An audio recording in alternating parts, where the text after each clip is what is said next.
이 주일 예배를 통해서 히브리서의 말씀을 상고하게 하시고 히브리인들에게 주시는 하나님의 온전하신 뜻을 살펴볼 수 있게 하심을 감사를 드립니다. 히브리인들은 들을 수가 있을 것이요 듣고 믿음으로 받는 자들은 히브리인 중에 히브리인이 될 것임을 우리가 믿고 오늘도 귀를 열어 주의 음성을 듣기를 원합니다. 눈을 열어 살아계신 하나님을 만날 수 있기를 원합니다. 오직 성령 하나님께서 이 시간도 함께 하셔서 나타나시고 증거하시고 역사하여 주옵소서. 예수 그리스도의 이름으로 감사하며 기도드립니다. 아멘. 네, 히브리서 이제 13장 중간이죠. 아마 다음 주면은 이제 히브리서가 끝날 것 같습니다. 이제 그 다음에 우리가 무엇을 하나님께서 말씀으로 주실까를 위해서 열심히 좀 기도를 하십시다. 목사도 마찬가지로 기도를 할 것이고 여러분들도 기도를 하셔서 주일날 대예배에 우리에게 주시는 하나님의 음성이 때에 따른 말씀으로 우리에게 주시는 하나님의 뜻이 온전히 드러날 수 있기를 위해서 기도하셔야 되죠. 기도한 만큼 하나님의 말씀이 내게 생명의 양식이 되고 은혜를 임할 받을 수가 있는 겁니다. 오늘은 이제 13장 9절부터 17절 말씀을 우리가 읽었는데 9절을 보면은 다른 교훈을 받지 말라, 끌리지 말라, 은혜를 굳게 하라, 그렇게 말씀하시죠. 10절부터 13절까지는 그리스도께서 영문 밖에서 고난을 받으셨으니까 우리도 그 능욕을 지고 영문 밖으로 나아가자, 이 내용입니다. 14절 15절은 영구한 도성을 위한 일이니 능욕을 지는 일이 그리스도와 함께 그 능욕을 지고 영문 밖으로 나가는 일이 영구한 도성을 위한 일이니 항상 찬미의 제사를 하나님께 드리자, 그런 내용이죠. 16절 17절은 선을 행하고 인도하는 자에게 순종하고 복종하라, 즐거움으로 하게 하라, 그런 내용인 겁니다. 지금 이제 9절부터 17절 내용이 그러한 권면의 말씀을 하고 있는 것이에요. 이제 그것이 구체적으로 어떤 뜻으로 하시는 말씀이냐, 이제 문자적인 의미는 그러한 것이죠. 그것이 이제 구체적으로 어떤 뜻이냐를 이제 우리가 살펴보고 이제 날선 검 같은 하나님의 말씀으로 우리가 그리스도의 형상으로 세워져 가죠. 말씀을 통해서 세워져 가는 거예요. 말씀이 어떠한 것인지를 구체적으로 그리고 예리하게 깨달을 수 있어야 이제 진리 가운데로 인도함 받는 거예요. 성령 하나님은 우리를 진리의 한 가운데로 인도하시는 겁니다. 대충 그냥 가게 하시는 것이 아니라 좁고 협착한 길이지만 영생의 길이 무엇인지를 정확하게 우리에게 깨닫게 하시는 겁니다. 9절, 여러 가지 다른 교훈에 끌리지 말라. 마음은 은혜로서 굳게 하며 아름답고 식물로 할 것이 아니니 식물로 말미암아 행한 자는 유익을 얻지 못하였느니라. 그래서 다른 교훈이 뭐냐를 지금 9절에서는 식물로 말미암아 행한 자라고 말하고 있는 겁니다. 그런데 식물로 말미암아 행한 자가 뭐냐? 그것은 레위기 11장을 보면 정결한 짐승, 즉 먹어도 되는 짐승, 부정한 짐승, 또 먹지 못하는 짐승을 말씀하고 있어요. 율법의 대표적인 정결례 가운데 하나인 겁니다. 그런데 오늘날은 이제 그러한 정결한 짐승, 소나 양이나 염소같이 되삭임질하고 쪽발이 있는 것만은 먹어야 된다, 이런 것은 아니란 말씀이죠. 왜냐? 율법의 모든 실상은 누구를 말하는 거예요? 그리스도다 이겁니다. 그래서 골로새서 2장 16절 17절에 이렇게 말씀을 하셔요. 그러므로 먹고 마시는 것과 절기나 월삭이나 안식일을 인하여 누구든지 너희를 편론하지 못하게 하라. 이것들은 장래일의 그림자이나 몸은 그리스도의 것이니라. 우리 몸은 이미 그리스도의 것이 되어져서 우리의 몸이 어떠한 행위로 말미암아 또는 어떠한 규례를 통해서 구원받는 것이 아니다 이겁니다. 이미 그리스도 안에 있는 자인 것이고 그러한 절기나 월삭이나 안식일이나 먹고 마시는 것은 장래일이다. 즉 하나님 나라에서의 우리의 구원을 위한 그림자적인 역사인 것이고 실상은 예수 그리스도예요. 그러니까 그리스도께서 율법의 마침이요 율법의 완성이 되시니 예수 그리스도를 믿는 자는 다 의롭다함을 받는 거예요. 여기에는 차별이 있지 아니하는 거예요. 나사렛 예수가 우리의 구세주가 되시고 그분이 피를 흘림으로 우리가 속죄의 구원을 받았고 그분이 부활 승천하심으로 그리스도 안에 있는 우리도 역시 마찬가지로 의롭다함을 받고 우리의 최종 목적지가 어디인지를 그리스도를 통해서 알게 하신 것이죠. 그러니까 그 외에 율법으로 나타난 모든 것들은 다 부수적인 것이고 하나님 나라에서 우리가 어떻게 온전한 구원에 이르는가를 구체적으로 계시한 것뿐이에요. 그것이 우리에게 구원이 되고 그것이 우리에게 상급이 되고 영광이 되는 것은 아니다 이겁니다. 그래서 이제 사도행전 10장에 베드로에게 환상을 하나님께서 보여주시잖아요.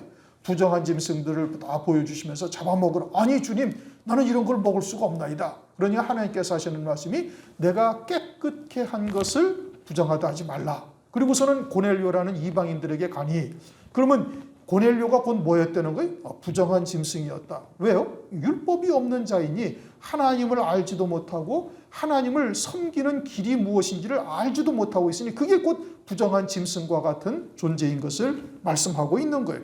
그러니 율법이 그 부정한 짐승, 정결한 짐승은 그 행위로 말미암아 구원을 받는 것이 아니라 율법을 가지고 하나님을 섬기는 자들이 정결한 짐승에 해당되는 것이고 율법이 없는 자들이 그와 같은 부정한 짐승이다라는 것을 우리에게 계시하는 거예요.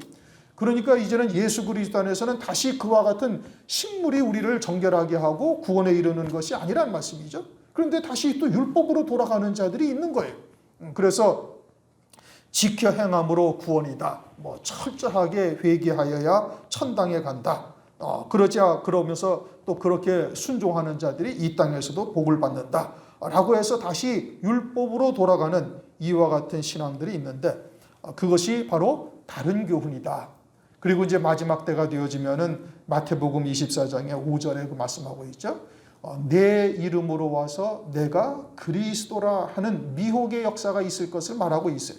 그러니까 신앙의 구원의 주체가 하나님이 아니라 전부 다 자기가 되는 거예요. 내가 예수를 믿었고 내가 충성 헌신하고 내가 기도하고 등등 이처럼 자기가 신앙의 구원의 주체가 되고 그러다 보니까 육으로 치우치게 되어지고 그래서 하나님의 말씀이 생활교훈으로 전락하게 되는 겁니다.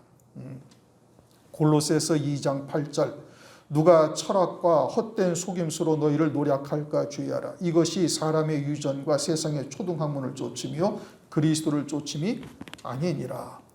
철학도 인간의 지식으로서는 가장 고등한 그런 차원의 말이다라고 이야기를 학문이다라고 이야기를 하지만 결국은 그것도 육체에 속한 것이요 사람의 계명이요 사람의 유전이 되는 것이죠. 결국 그와 같은 것들이 다 하나님의 말씀을 영생에 초점을 두지 아니하고 인간, 육체 또는 가정 이와 같은 것에 그 초점을 두게 되는 겁니다. 그런 것은 전부 다 다른 교훈에 해당되어지는 거예요. 또 속임수가 있죠. 천사 숭배가 있는데 환상, 꿈, 예언 또는 어떤 은사 등등 표적을 쫓게 하는 것이죠. 신비주의죠. 이와 같은 것은 하나님의 말씀을 믿는 믿음으로 사는 자가 아닌 거예요. 로마서 4장 23절에 말씀하고 있죠. 믿음으로 쫓아 하지 아니하는 모든 것이 다 죄다. 그리스도를 믿는 믿음으로 하지 아니하는 모든 행위가 다 죄라고 말씀하고 있는 것이고 그렇게 하나님의 말씀에서 떠나게 하는 것들이 다 다른 교훈에 해당되는 겁니다. 특별히 마지막 때에는 이제 거짓 선지자와 적그리스도가 등장을 하죠. 적그리스도가 참으로 죽었다가 사흘 만에 다시 살아나는 거짓 표적을 보이기도 하고 거짓 선지자는 우상에게 생기를 주어 말하기도 하고 또 짐승표를 받지 아니하는 자는 매매를 하지 못하게 하는 등등 이와 같은 상황이 되어지면 이렇게 다른 교훈을 쫓던 자들이 결국은 다 짐승표를 받고 영원한 멸망에 떨어지게 되어지는 겁니다. 그러므로 다른 교훈이 무엇인지를 우리가 정확하게 분별할 수 있어야 되는 것이고 그것은 결국 하나님의 진리의 말씀을 우리가 바르게 깨닫되 아주 날선 검보다도 예리한 하나님의 말씀이 무엇인지를 정확하게 알아야만 되는 거예요. 그래야 분별이 되는 것이죠. 그래서 다른 교훈에 끌리지 말고 마음은 은혜로서 굳게 함이 아름답고 은혜로서 굳게 함이 아름답다. 그러면 여기서 은혜라는 것이 뭐냐? 이제 이게 문제예요. 너무 광범위하죠. 그냥 막연하게 은혜라 그런다면은 너무 광범위한 거예요. 뭐 예수 그리스도로 구원받은 것도 은혜요, 성령 안에서 믿음으로 쫓게 하시는 것도 은혜요, 하늘의 영광이 무엇인지 영생의 열매 맺는 것도 은혜요. 모든 것이 다 은혜의 범주 안에 들어가는 거예요. 그런데 여기서는 지금 히브리서에서의 은혜를 말씀하고 있고, 히브리서 12장 14절 15절을 보면 그 은혜가 무엇인지를 정확하게 설명하고 있어요. 히브리서 12장 14절, 모든 사람으로 더불어 화평함과 거룩함을 쫓으라. 이것이 없이는 아무도 주를 보지 못하리라. 너희는 돌아보아 하나님의 은혜에 이르지 못하는 자가 있는가 두려워하고, 라면서 하나님의 은혜가 뭐냐? 주의 재림의 때에 재림하시는 주님을 보지 못하는 것, 보는 것, 이것이 은혜죠. 다시 말하면 재림하실 그리스도를 맞이하는 자가 히브리서에서 말씀하시는 은혜예요. 히브리서의 핵심적인 그 하나님의 말씀의 요지는 뭐죠? 더 좋은 부활이에요. 뭐 두말할 나위가 없어요. 히브리서, 히브리인으로서의 추구해야 할 신앙의 표대는 더 좋은 부활이요, 장자들의 총이에요. 맏아들과 함께 그와 같은 장자의 그런 무리 속에 함께 들어가는 그 영광을 누리는 것, 이것이 히브리서의 초점이죠. 그러니까 히브리서에서 말씀하시는 이 은혜의 은혜로서, 마음은 은혜로서 굳게 함이 아름답다. 그러니 그 은혜라는 것은 그냥 일반적인 보통 평범한 말로서의 은혜가 아니라 재림하실 그리스도를 신부로서 맞이하는 자에 이르는 은혜, 이것이 히브리서의 초점이고 그것을 말씀하고 있는 거예요. 그것을 어떻게 하라는 거예요? 굳게 하라. 그렇게 다른 교훈에 끌리지 말고 오직 우리의 신앙의 초점을 어디에다 두라? 주의 재림과 그리스도의 신부, 첫째 부활에다 우리 신앙의 초점을 정확하게 두고 있고, 다른 것들은 이제 근신해야 되는 겁니다. 잡다 한 것은 다 끊어버려야 되는 거예요. 이 마지막 때, 주의 재림이 가까운 이때, 더더군다나 무화과 나무의 표적이 이루어지고 벌써 74년이 지나는 이 때를 우리가 살아가고 있으니 이제는 주의 재림이 아주 심각하게 우리에게 가까이 있는 때인 겁니다. 어저께 여러분 뉴스를 보면은 서울광장에서 퀴어 문화 축제가 열렸대요. 그래가지고 수많은 사람이 몰려서 뭐 무지갯빛 깃발을 들고 난리를 치고 있죠. 거기에 미국 대사, 우리나라에 새로 부임한 미국 대사도 동성애자입니다. 그래가지고 거기에 참가해가지고 아주 뭐 대단한 연설을 하고, 그래가지고 그게 뉴스에 계속 나와요. 예전에는 감히 입에 꺼내지도 못하던 이와 같은 일들을 이제 당당하게 외치고, 아주 이제 그것이 우리나라에 또는 온 세상에, 뭐 우리나라뿐만이 아니라 온 세상에 뭐 퀴어 축제가 열리고 난리가 나고 있습니다. 성경은 그것을 분명히 죄라고 말씀하시는데, 그런데 죄가 되지 아니하는 세상이 지금 되어져 가고 있는 것이죠. 그러면서 아주 그 인간의 어떤 자아 또는 정체성에 대한 존중, 뭐 이런 것들을 따지면서 성소수자들에 대해서도 우리가 무시해서는 안 된다, 뭐 어쩌고 저쩌고 이야기를 하고 앉아 있는 겁니다. 말세의 징조 중 가장 큰 징조가 그겁니다. 소돔과 고모라 성이 그러했던 것 아니겠습니까? 그러니 이와 같은 시대의 표적을 보고 우리가 더욱더 경각심을 갖고, 그리고 오직 표대를 주의 재림, 하나님께서 히브리인 중에 히브리인 되게 하시는 이 은혜를 우리에게 깨닫게 하셨으니 거기에 우리의 모든 초점을 맞추고 다른 교훈에 끌리지 말라 강권하고 계시는 겁니다. 그러면서 식물로서 할 것이 아니니 식물로 말미암아 행한 자는 유익을 얻지 못하였느니라. 정결한 음식을 먹었다고 몸이 깨끗해지는 것은 아니에요. 음식은 우리를 구원에 이르게 하는 존재가 될 수가 없다 이겁니다. 디모데전서 4장 3절 4절, 혼인을 금하고 식물을 폐하라 할 터이나 식물은 하나님이 지으신 바 믿는 자들과 진리를 아는 자들이 감사함으로 받을 것이니라. 이제 디모데에게 지금 이제 아시아에 있는 디모데에게 편지를 하면서 쓴 글입니다. 거기는 이제 우상들이 많이 있고, 그래서 이제 뭐 짐승을 잡는 자들이 우상들에게 제사를 하고 짐승 고기를 팔고 있으니까 이제 그것을 먹는데, 그것이 이제 이 우상에게 드린 제물이니 이것이 꺼림직하기도 하고, 그래서 이제 믿음이 약한 자들은 그걸 먹지도 못하는 것이고, 설령 먹고 나면은 이제 많은 죄책감과 이제 하나님께 대한 이제 여러 가지로 이제 마음의 상함을 입게 되어지죠. 그런데 이것은 고린도전서 8장에서 정확하게 말씀을 하고 있는 겁니다. 하나님만이 유일하신 창조주요 주권자가 되신다라는 것을 확고하게 믿으면 다른 것들은 그건 아무것도 아니다 이겁니다. 식물이 우리를 정결하게 하거나 부정하게 하거나 할 수가 없다 이거예요. 그러니 우리가 하나님 앞에 믿음으로 감사함으로 먹으면 된다. 이제 그렇게 말씀을 하고 있는 겁니다. 그러나 이제 믿음이 약한 자들은 걸림이 될 수도 있죠. 그러자 사도 바울은 고린도전서 8장에서 만약에 내가 그런 것을 먹음으로써 믿음이 약한 자들이 상처를 받게 된다면 나는 평생에 그와 같은 것들을 먹지 않겠노라. 이제 이렇게 고백을 하기도 하죠. 그러므로 우리가 식물이 무엇이냐를 이제 정확하게 알아야 되는 것이고, 율법과 복음 안에서의 율법, 요한일서 2장 7절 8절을 보면 이제는 참 빛이 우리에게 비춰졌으니 이제는 율법이 우리에게 복음 안에서의 이제 생명의 법으로 어떻게 바뀌어지느냐, 이제 이것을 우리가 정확하게 알아야 되죠. 그 정결한 짐승은 쪽발과 그리고 되삭임질하는 게 정결한 짐승이죠. 그것을 이스라엘 백성들에게 먹으라고 하나님께서 말씀하신 것은 하나님의 말씀이 우리에게 양식인데 하나님의 말씀의 그 이면적 하나님의 뜻이 무엇인지를 깨달아야 되는 거예요. 이게 되삭임질하는 것이고, 쪽발이라는 것은 우리가 육체를 입고 이 땅에 발을 디디고 있지만 우리의 참 자아, 즉 새 생명은 그리스도 안에서 이미 하늘에 안친 바 되어져 있다는 것을 확실하게 깨달아야 되는 거예요. 그리고 그와 같은 참 새 생명, 새 피조물로서의 사는 자로서 이 땅에서 무엇을 끊어내야 될 것인지를 정확하게 선을 딱 긋고 있을 수 있는 자가 되어져야 이게 하나님 앞에 양식이 되는 자다, 이 뜻인 겁니다.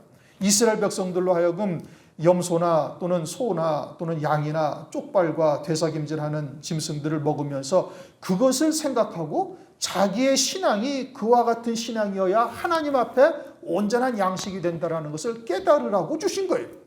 그것이 우리를 갖다가 천국 가게 하고 지옥 가게 하는 이와 같은 것이 아니다, 이런 의미인 겁니다. 그러므로 하나님의 뜻이 무엇인지를 정확하게 깨달아야 돼요.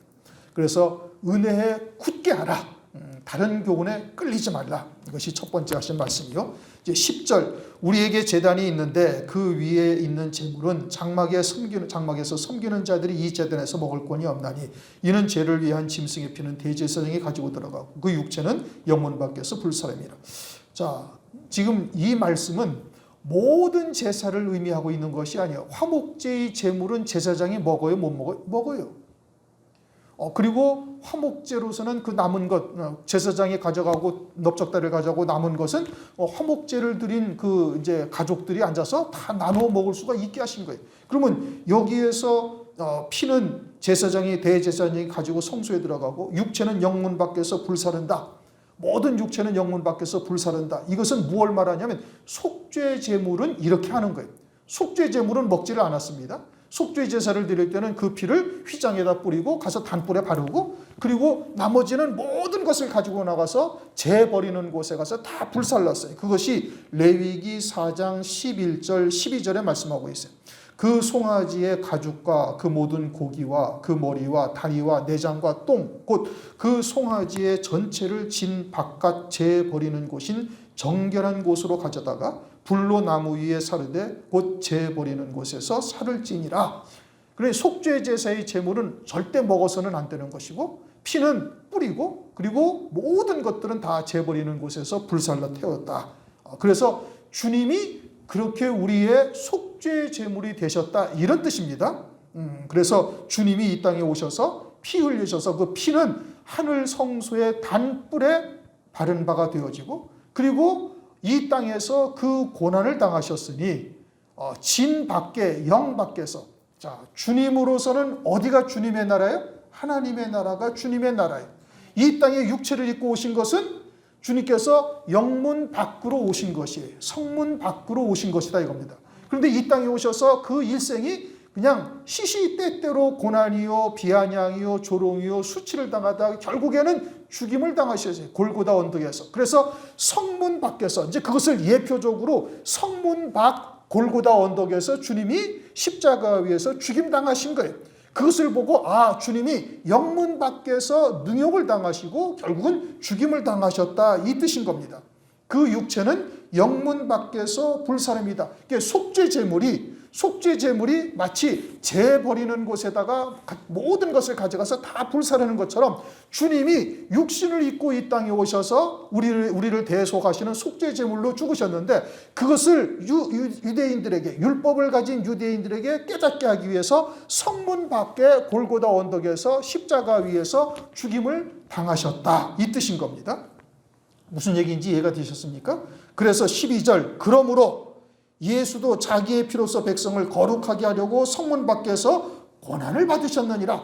성문 밖에서 고난을 받으셨다라는 것은 영문 밖에서 불사름을 당했다, 고난을 당하셨다, 이것을 말하고 있는 거예요. 무엇을 위해서? 우리의 거룩하게 하심을 위해서. 우리의 거룩, 우리가 거룩함을 입는다. 거룩이라는 것은 하나님에게만 해당되어지는 단어예요. 우리가 하나님과 같이 거룩한 존재가 되게 하기 위해서 영문 밖에서 불사름을 당하셨다, 고난을 받으셨다, 이런 뜻이죠. 왜냐? 우리에게 하나님의 생명이 있기 때문에 그러는 거예요. 그 생명은 하나님의 생명이요, 그 생명으로 온전케 하기 위해서, 거룩한 존재가 되게 하기 위해서 주님이 이 땅에 오셔서 그와 같이 피 흘려 속죄 구원을 이루신 거예요. 그것을 성문 밖이다, 영문 밖이다, 이렇게 말씀을 하고 있는 겁니다. 여기까지 이해가 되셨죠? 그러면 13절을 한번 다 같이 읽어봅시다. 시작. 그런즉 우리는 그 능력을 지고 영문 밖으로 그에게 나아가자. 여기서 우리는 누구예요? 그리스도를 믿는 자. 다시 말하면 그리스도 안에 새 피조물이 되어 이제는 새 생명은 그리스도와 함께 하늘에 안친바된 존재로서 새 피조물로서 이 땅에서 사는 자. 그러나 아직은 육체를 입고 있으니 여전히 이 땅, 즉 영문 밖에서 살고 있는 우리다 이겁니다. 그러므로 네가 하늘에 속한 자이냐? 하늘의 영원한 생명으로 사는 자이냐? 그러면 이 땅에서는 능력을 받는 것이 당연한 일이다, 이런 의미예요. 무슨 얘기인지 이해가 되셨습니까? 왜냐? 우리는 세상에 속한 자가 아니기 때문에. 요한복음 15장 19절, 너희는 세상에 속한 자가 아닌 고로 세상이 너희를 미워하고 결국에는 핍박하고, 16장에 가서는 하나님의 이름으로 너희들을 죽이는 일까지 있게 되어질 것을 말씀하고 있죠. 그것을 주님께서 미리 말씀하신 거예요. 너희가 그리스도에게 속한 자냐? 그러면 세상에서는 어떠하다? 당연히 핍박을 받고 그리스도와 함께 그리스도의 이름으로 능력을 받는 자가 되는 것이다 이겁니다. 그런즉 우리는 누구?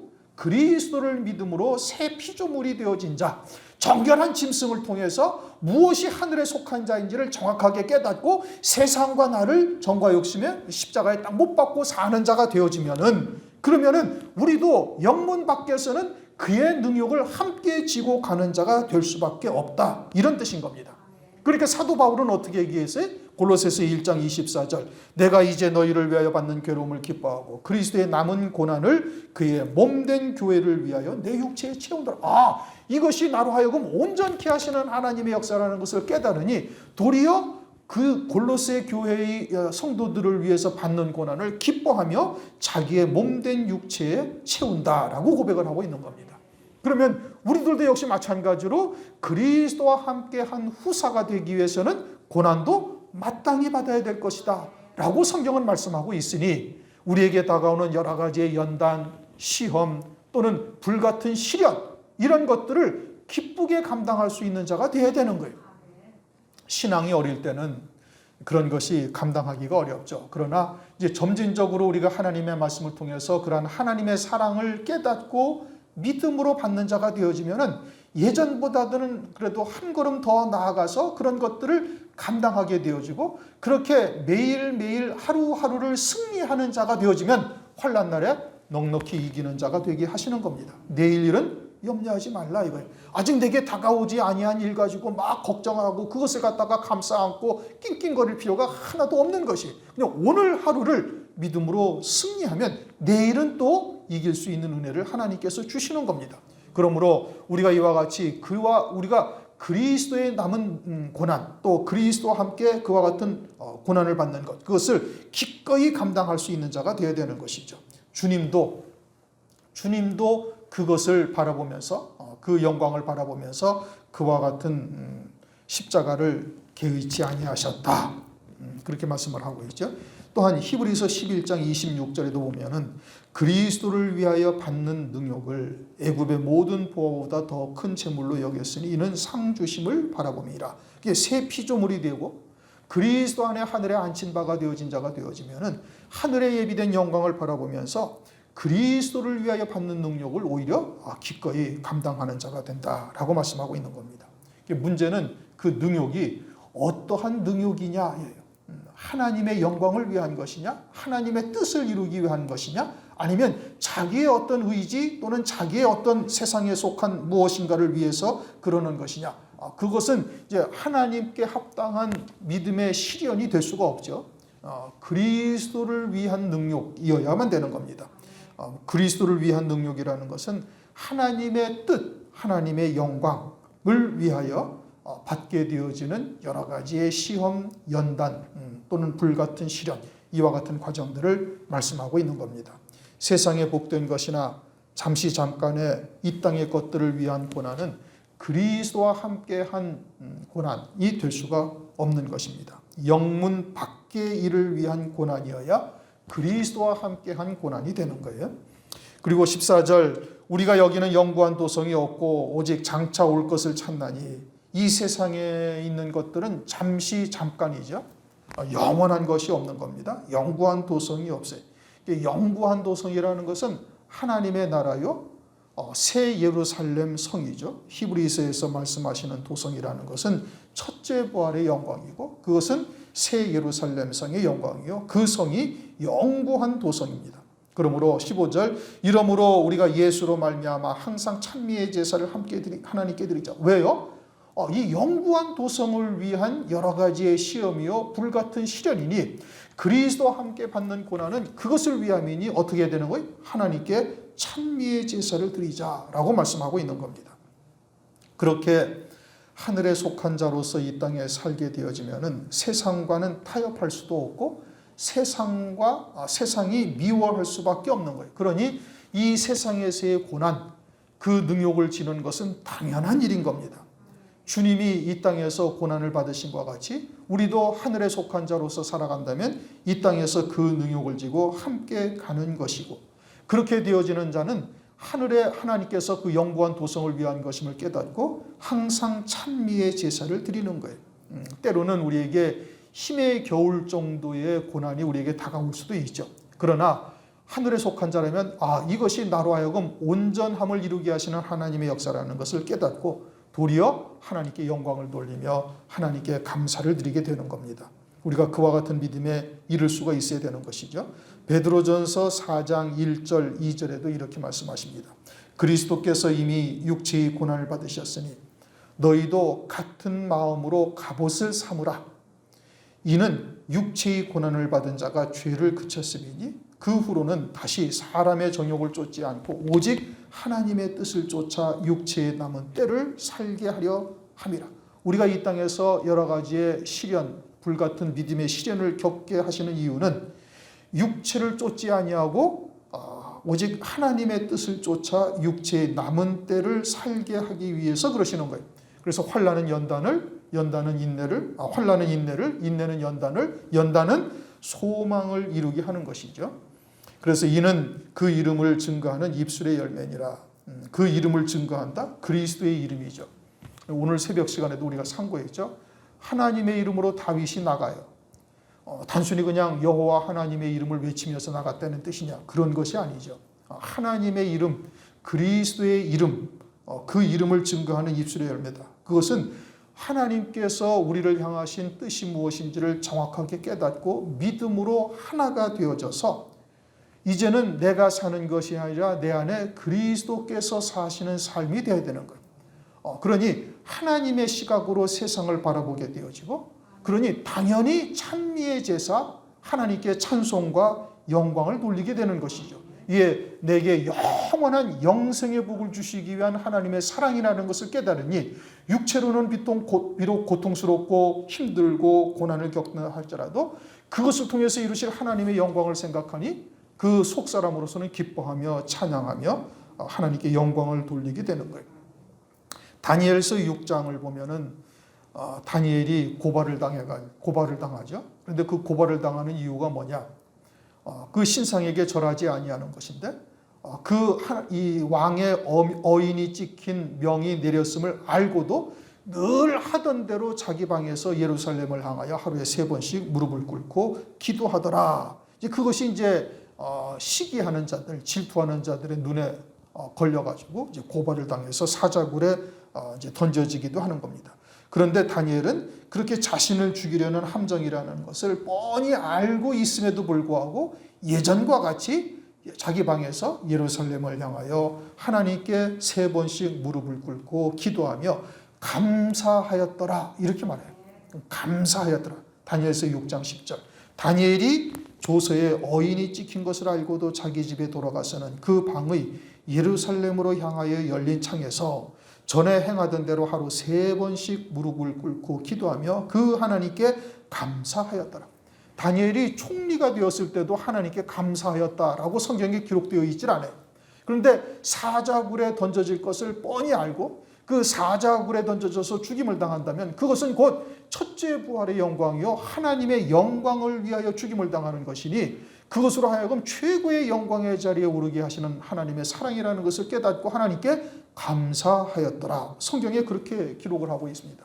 그러니 이것이 참 쉬운 일은 아닌데 하늘 소망으로 사는 자라면 그렇게 되어지고 있음을 말씀하고 있는 것이죠. 우리의 신앙이 어디에 위치해 있는가, 내 신앙의 주소는 어디인가, 우리가 하나님의 말씀을 통해서 정확하게 분별해 봐야 되는 겁니다.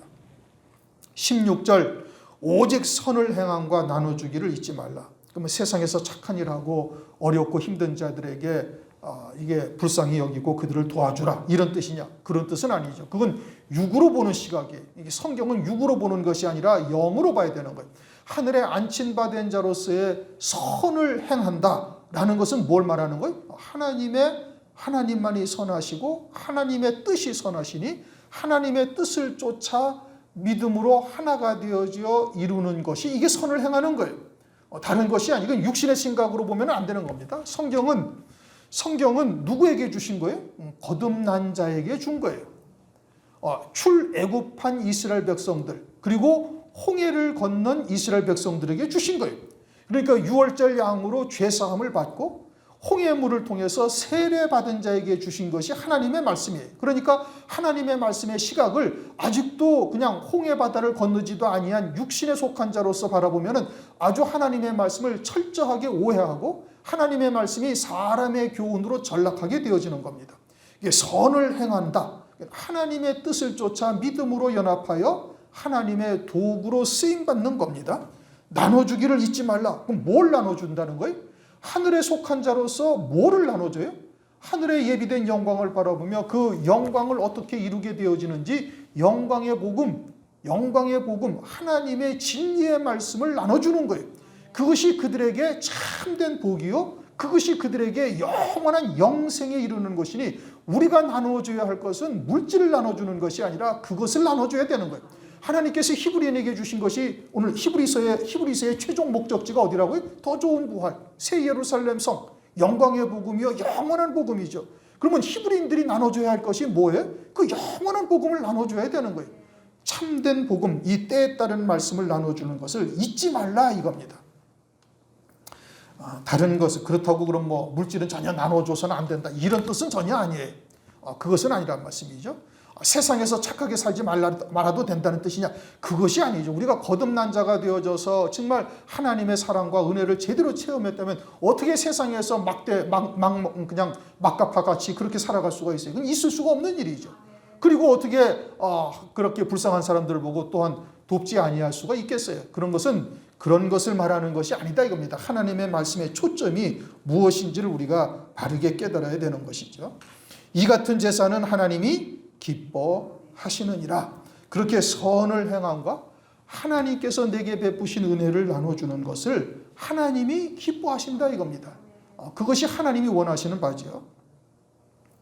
17절 너희를 인도하는 자들에게 순종하고 복종하라. 이것은 진리의 말씀을 가르치는 종들인 겁니다. 그런데 거짓 선지자도 있음을 마태복음 7장 15절에도 말씀하고 있죠. 양의 옷을 입고 노략질하는 이리가 양의 옷을 입고 너희 가운데서 활동하고 있다 이거예요. 그리고 고린도후서 11장을 보면은 아주 광명한 천사로 가장을 하고 의의 일꾼으로서 활동하고 있음을 말씀하고 있어요. 그러니까 참종과 거짓 종들을 우선 구별할 수 있어야 되는 거예요. 그래서 요한일서 4장 1절을 보면 사랑하는 자들아 영을 다 믿지 말고 오직 영들이 하나님께 속하였나 시험하라. 많은 거짓 선지자가 세상에 나왔습니다. 초대교회는 말할 것도 없고 말세에는 미혹의 역사가 더욱 심할 것이니 이제 거짓 선지자 적그리스도가 등장하기 위해서 온갖 하나님의 말씀을 호도하고 혼잡하게 하는 역사가 이미 있음을 우리가 알 수가 있죠. 그러니 그들을 어떻게 구별할 수가 있어요? 말씀으로 구별하는 거예요. 내가 너희에게 이른 말이 영이요 생명이라. 그러니 영들을 다 믿지 말고 시험하라. 무엇으로 시험해요? 하나님의 말씀으로 알아보는 거예요. 그런데 그것이 하나님의 말씀에 대한 상당한 지혜, 지식이 있어야 분별이 됩니다. 여러분들이 그런 인터넷이나 또는 케이블 TV로 나오는 여러 가지의 설교 방송들을 들어서 그것을 딱 볼 수 있는 시각이 이제는 열려야 되는 거예요. 그런데 들어도 거기도 비슷한 하나님의 말씀이고 우리 교회에서 증거하는 말씀도 그냥 다 비슷비슷하다라고 여러분들이 생각을 한다면 이거는 아직 하나님의 말씀이 무엇인지를 제대로 지금 듣고 있지를 못한 거예요. 그러니까 속히 하나님께 기도하시면서 하나님의 진리 지식에 대한 충만한 은총이 내게 임하여 주실 것을 먼저 하나님께 기도하시면서 말씀을 들을 때에도 아주 귀를 쫑긋 세우고 아주 주의하여 들어야 되는 겁니다. 그러지 아니하면 뭘 말하는지 여러분 그냥 말씀드린 것처럼 한 번, 두 번 딴 생각 스쳐 지나가고 잠깐 거기에 머물러서 참새 새끼하고 째잘거리다가 보면은 오늘 뭔 설교를 했는지 도무지 이제 이해도 되지 아니할 뿐더러 머릿속에 하나도 남지 않아요. 진리의 말씀은 우리가 육체를 입고 있기 때문에 아주 내가 주의하고 집중하고 전념하여 듣지 아니하면 내 마음에까지 새겨지질 않습니다. 들을 때는 아는 것 같은데 육체를 입고 있으니까 나가면서 그냥 육신의 생각이 싹 사로잡아 버리면 오늘 들었던 말씀이 하나도 기억이 나질 않는 거예요. 이거는 충분히 다 경험을 하셨을 거예요. 그러므로 예배를 드리기 전에 충분히 기도를 하시고 말씀을 들으면서 집중하여 들으시고 이것이 무엇을 말씀하시는 것인지 그리고서는 성령 안에서 들으며 하나님께 의지하면서 우리의 신비에 새겨질 것을 구하셔야 돼요. 그래서 어느 정도의 하나님에 대한 진리 지식이 내게 쌓여 있어야 이들의 말씀이 이들이 증거하는 말이 혼잡한 말이요 이것이 세상에 초점을 맞추게 하는 것이고 하나님 나라를 설명하는 것 같지만 전혀 하나님의 나라가 아니라 세상에다가 다 초점을 맞추고 있으니 이것이 사람의 교훈이요 이것이 혼잡한 말씀이요 누룩이 섞인 떡이라는 것을 분명히 분별할 수가 있는 겁니다.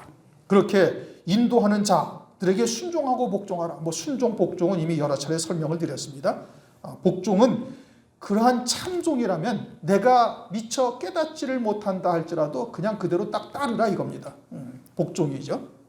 전적으로 믿고 따르라 이겁니다.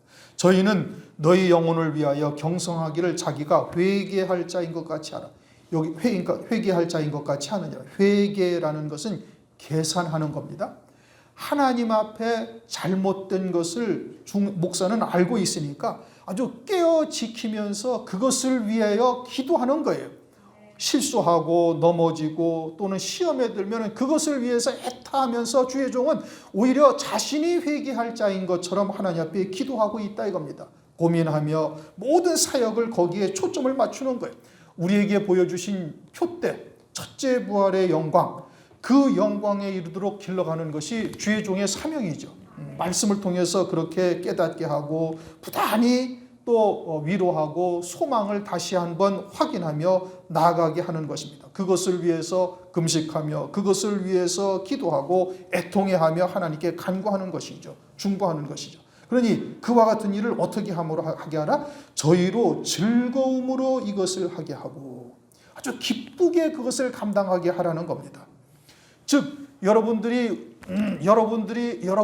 생각할 때 주의 종의 마음이 시원해야 되는 거예요. 사도 바울이 그렇게 고백을 했잖아요. 고린도전서 16장 18절 저희가 나와 너희 마음을 시원케 하였으니 그러므로 너희는 이런 자들을 알아주라. 그러니 주의 종이 성도들을 생각하면서 기도할 때마다 그 마음이 시원하고 무엇인가를 위해서 더 기도하고픈 마음이 생겨야 되는 거예요. 그래야 그것이 주의 종과 성도와의 관계가 온전한 관계인 것이 되어지는 겁니다. 다른 교훈에 끌리지 말라. 첫 번째가 그거죠. 하나님의 은혜로 굳게 해야 된다. 이렇게 잡다한 것에 우리가 신경을 써서는 안 되고 혼잡한 말씀이 무엇인지를 정확하게 분별할 수 있어야 되는 것이고, 특히 이 마지막 때 미혹의 역사, 사람의 계명 범람하고 있죠. 영적인 음행 아주 무분별하게 있습니다. 자신이 음행을 하는지 안 하는지 알지도 못하고 있죠. 그 다음에는 주님께서 영문 밖에서 고난을 받으신 것처럼 우리도 그와 함께 영문 밖으로 나아가자. 그리스도의 이름으로 능욕받는 것이 당연한 것이다. 그것은 뭘 위함이다? 영구한 도성을 위한 것이니 찬미의 제사로 하나님께 드리는 것이 오히려 마땅한 일이다. 아직 우리 신앙이 거기에 미치지 못했다면 속히 그러한 자리에 이를 수가 있어야 되는 거예요. 위에서 기도해야 되는 것이죠. 선을 행하고 인도하는 자에게 순종하고 복종하라. 하나님의 말씀으로 내가 들었다면 하나님을 대하듯이 대할 수 있는, 그렇게 얘기하면 좀 곤란하지만, 그러나 그와 같은 중심이 우리 가운데 자리하고 있어야 내게 온전한 은혜가 임하는 겁니다. 그죠? 사람의 소리로 듣고 그런다면은 그건 본인의 영적인 손해예요.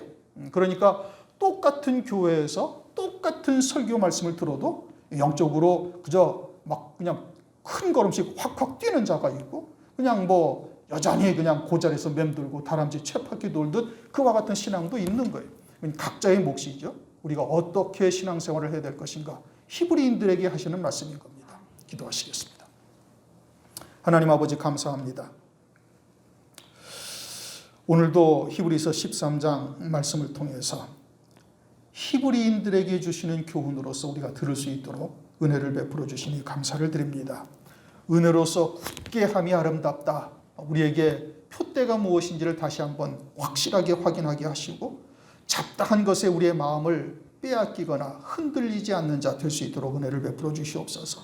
또한 영문 밖으로 그리스도와 함께 능욕을 지고 함께 나아가자라고 하신 말씀을 통해 우리가 이 땅에서는 세상과 타협하지 아니하니 결국은 세상이 미워하고 핍박하고 결국에는 죽임당하는 자리까지 이를 수 있음을 우리가 깨닫고, 미리 그와 같은 믿음의 시련을 통해서 성숙한 신앙이 될 수 있도록 은혜를 베풀어 주시옵소서.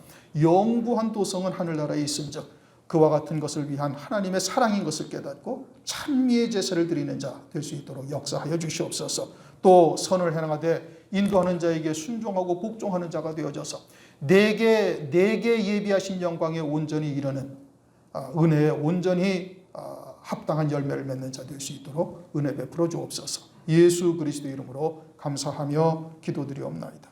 아멘.